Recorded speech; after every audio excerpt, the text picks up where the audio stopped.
नमस्कार, मैं हूं दीपक मुनि और आप हैं मेरे साथ है टीवी पर। तो 7 दिसंबर 1941 वो दिन वर्ल्ड वॉर 2 का एक टर्निंग पॉइंट था। किसी को कोई आइडिया नहीं था। जापान ने उस दिन यूएस के हवाई पर बने पर्ल हार्बर पर अचानक हमला कर दिया। यूएस नेवी के शिप्स सिटिंग डक्स की तरह जापानी एयरफोर्स का इजी टारगेट बनने लगी। बचने और बचाने का कोई ऑप्शन नहीं था। इस इंसिडेंट के बाद यूएस वर्ल्ड वॉर 2 में डायरेक्टली इन्वॉल्व हुआ। इससे पहले यूएस अलाइड फोर्सेस को बस वॉर सप्लाई से देता रहता था। यूएस जब इस वॉर में शामिल हुआ तो 4 साल उसने यूजुअल वॉर लड़ी, पर वॉर का अंत जापान पर 2 न्यूक्लियर बॉम्ब्स गिराकर हुआ। हिरोशिमा और नागासाकी पे गिराए गए फैट मैन और लिटिल बॉय। ये था यूएस का जवाब पर्ल हार्बर के लिए। ठीक उसी तरह 1 जून को हुआ रशिया पर यूक्रेन का ऑपरेशन स्पाइडर वेब, जिसमें यूक्रेन ने लो कॉस्ट एफपीवी ड्रोन से रशिया के स्ट्रेटेजिक बॉम्बर्स को सिटिंग डक्स की तरह डिस्ट्रॉय किया। दुनिया इसे रशियन पर्ल हार्बर बोल रही है, पर सवाल यहाँ ये है कि इसका जवाब क्या एक न्यूक्लियर ऑप्शन है। देखिए, सिचुएशन भले ही एक जैसी दिख रही है। उस वक्त यूएस के नेवल शिप्स खड़े खड़े तबाह हुए थे, इधर रशिया के स्ट्रेटेजिक बॉम्बर्स उसी तरह खड़े खड़े बर्बाद हुए।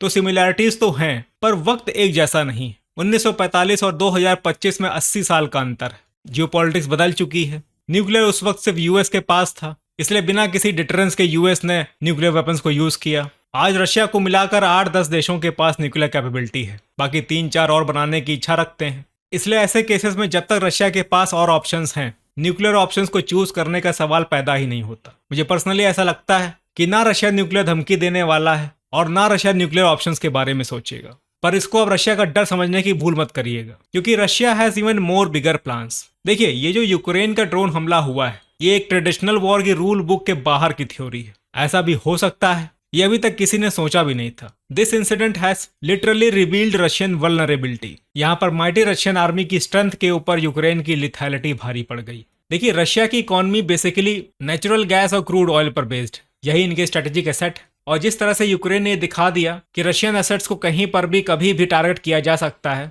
रशिया को इस बात ने फॉर अ मोमेंट होल्ड पर डाल दिया है। रशिया इस वक्त रिवेंज के मोड में नहीं है, बल्कि इंट्रोस्पेक्शन के मोड में है। अब जब तक रशिया ये एश्योर नहीं कर लेता कि वो यूक्रेन या किसी और कंट्री के किसी भी रैंडम लीथल और एडवेंचरस अटैक से सिक्योर नहीं है, Russia will drive slow. US ने 4 साल बाद बदला लिया था। We can't expect Russia to make it instantly. इस वक्त वेस्टर्न कैंप में जोश है, ठीक वैसे ही जैसे लास्ट ईयर था जब यूक्रेन ने नॉर्थ से रशिया के कुर्स्क रीजन पर हमला कर दिया था। आज 1 साल बाद उसी रास्ते से रशियन फोर्सेस यूक्रेन में घुस चुकी हैं। यूक्रेन को एहसास है कि वो उसका कितना बड़ा ब्लंडर था। ठीक वैसे ही ये ब्लंडर भी यूक्रेन को आने वाले वक्त में भारी पड़ेगा। रशिया हैड बिगर प्लान्स और ये यूरोपियन नेशंस जानते हैं, इसलिए they have started preparing for a wider conflict. Britain में पीएम कीर स्टारमर ने ऑलरेडी एक स्ट्रेटेजिक डिफेंस रिव्यू कमीशन बना ली है, जो आने वाले 10 सालों में ब्रिटेन को रशिया से लड़ने लायक बनाएगी। तो मुझे पर्सनली यही लगता है कि यहाँ पर हमें कुछ भी बहुत बड़ा या ड्रास्टिक मूव रशिया की तरफ से देखने को नहीं मिलेगा। Although Russia will be consistent and smart. कल रशिया यूक्रेन के बीच में second round of peace talk हुई, जिसमें प्रिजनर एक्सचेंज के अलावा कुछ और खास आउटकम निकल कर नहीं आया। रशिया ने यूएस के